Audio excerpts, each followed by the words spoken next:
Brigitte Lahaie, Sud Radio, le Love Conseil. Alors, Ariane Calvo, on va parler de notre couple intérieur. L'envie de vivre à deux, c'est une envie universelle. Vous êtes d'accord là-dessus, hein? Je crois qu'on a tous besoin d'être réunis, d'être liés. Enfin, vous appelez ça comme vous voulez. On n'est pas des animaux solitaires, hein, en quelque sorte. Mais vivre à deux, ça demande évidemment l'acceptation de l'altérité, hein, puisque on ne va pas être avec un même que soi-même. Hein. Ça, c'est dans nos rêves les plus fous, mais ça n'existe pas. Donc pour cela, il faut déjà bien comprendre que notre vision du couple, elle est à l'intérieur de nous, parce que c'est cette vision qui va faciliter notre capacité à être en couple, ou au contraire, qui va rendre la relation conflictuelle. Hein. Alors comment se construit notre couple intérieur? Alors il y a plusieurs paramètres. J'ai essayé de travailler un peu ce Love Conseil.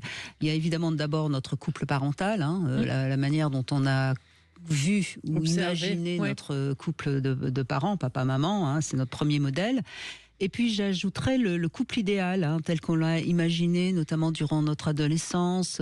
Et ça peut nous aider à le comprendre, ce couple idéal, si on se rappelle des premières histoires d'amour, que ce soit cinématographiques ou romans, qui nous ont emportés, inspirés, dans lesquels on s'est identifié à l'héroïne ou au héros. Hein, vous êtes crée une idéalisation parfaite, c'est vrai. Ça. Hein.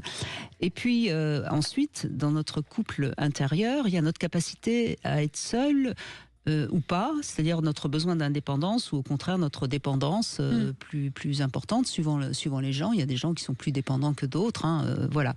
Alors ensuite, il y a aussi notre rapport au féminin et au masculin, et là il faut quand même voir les choses sous le sens du genre, hein, c'est-à-dire qu'on est plus dans un principe passif ou actif, hein, et puis tous ces différents paramètres, eh bien, s'ils sont tous positifs, ça va être assez facile de vivre en couple. Mais si on repère là où il y a des lacunes, là où il y a des choses qui coincent, si je puis dire, on peut les améliorer et améliorer ses chances de réussir son couple. Tout à fait. Mais ça passe par effectivement repérer les méfiances, les blessures et les croyances, comme vous l'avez dit tout à l'heure, l'auditrice. Oui, bien sûr, parce que si on a idéalisé Roméo et Juliette, on va avoir du mal à faire durer son couple. Ça va être compliqué, oui. Parce qu'on va en effet choisir quelqu'un de totalement opposé à nous, dans sa culture, dans son, etc. Et puis à un moment, les amours impossibles, oui, c'est très attirant, mais ça marche jamais, curieusement. C'est bizarre. Enfin, ça marche pas longtemps. C'est ça. Non, ça galope, mais pas longtemps. Voilà.